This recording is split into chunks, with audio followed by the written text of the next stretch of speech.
Coba luangkan waktu sejenak dan pikirkan, apa aset paling berharga yang kamu miliki saat ini?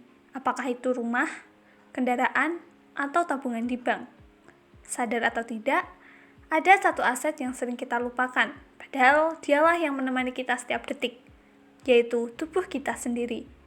Banyak dari kita bekerja keras demi masa depan, tapi lupa merawat kendaraan yang membawa kita ke sana. Ingat, investasi terbaik adalah tubuhmu sendiri, dan investasi itu dimulai dari satu hal, yaitu menjaga kebugaran jasmani.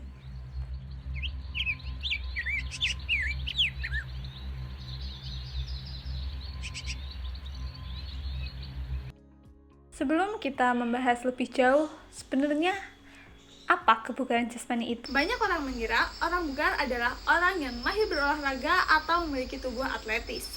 Padahal definisinya lebih sederhana dan dekat dengan keseharian kita. Kebugaran jasmani adalah kemampuan tubuh kita dalam melakukan aktivitas sehari-hari seperti bekerja, belajar, maupun mengurus rumah tanpa merasakan kelelahan yang berlebih. Dan yang paling penting, kita masih memiliki sisa energi untuk menikmati waktu luang dan menghadapi sebuah keadaan darurat yang tak terduga. Singkatnya, kebugaran jasmani adalah bekal utama untuk menikmati hidup secara maksimal. Nah, untuk mencapai tingkatan kebugaran tersebut, ada 4 contoh elemen yang harus kita pahami. Bedah pilar pertama, yaitu kekuatan. Ketika mendengar kata kekuatan, jangan langsung membayangkan binaragawan dengan otot yang besar. Dalam kebugaran jasmani, kekuatan adalah kemampuan otot kita untuk menerima beban saat beraktivitas. Mengapa ini penting? Karena seiring bertambahnya usia, massa otot kita akan menyusut secara alami. Dengan melatih kekuatan, kita sedang menjaga kepadatan tulang dan memastikan tubuh kita tetap kokoh untuk aktivitas harian seperti mengangkat belanjaan, menaiki tangga, atau sekedar menjaga postur tubuh agar tidak mudah bengkuk. Pilar kedua adalah kelincahan. Ini adalah kemampuan tubuh untuk mengubah arah gerakan dengan cepat dan efisien tanpa kehilangan keseimbangan. Di kehidupan nyata, kelincahan adalah penyelamat kita saat situasi tak terduga. Pernahkah kamu refleks menghindar saat hampir tersenggol di tempat ramai? Atau melompat dengan cepat saat ada barang yang jatuh? Itu adalah kerja keras dari kelincahanmu. Melatih kelincahan bukan cuma soal kecepatan fisik, tapi juga tentang melatih koordinasi antara otak dan otot agar tetap sinkron. Kamu bisa melatihnya dengan lari zigzag, bermain olahraga rekreasi seperti badminton, atau latihan tangga ketangkasan.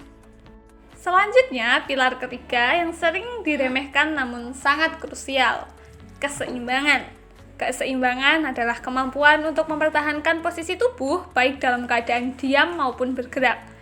Dengan melatihnya sejak muda, kita sedang membangun pondasi tubuh yang stabil. Keseimbangan yang baik membuat otot-otot kecil di sekitar sendi bekerja optimal untuk menopang tubuhmu. Cobalah latihan sederhana seperti berdiri dengan satu kaki saat menyikat gigi atau mengikuti kelas yoga dan pilates secara rutin. Pilar terakhir adalah kelenturan. Ini adalah kemampuan sendi dan otot kita untuk bergerak secara leluasa melalui ruang gerak yang maksimal. Sering merasa pundak kaku setelah bekerja seharian, atau pinggang yang terasa nyeri saat mengambil barang yang jatuh? Itu adalah sinyal bahwa tubuhmu kekurangan kelenturan. Otot yang kaku laksana karet yang kering. Jika ditarik paksa, ia akan robek atau cedera.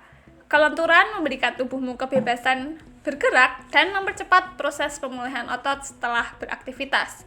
Selalu tutup harimu atau sesi olahragamu dengan perenggangan yang dalam selama 5-10 menit. 4 pilar ini bukanlah pilihan, melainkan satu kesatuan untuk membangun tubuh yang tangguh. Ingat 3 aturan emasnya. Mulailah perlahan walau cuma 10 menit sehari.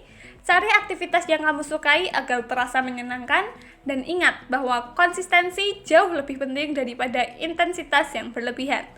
Tubuhmu adalah satu-satunya tempat yang kamu miliki untuk hidup.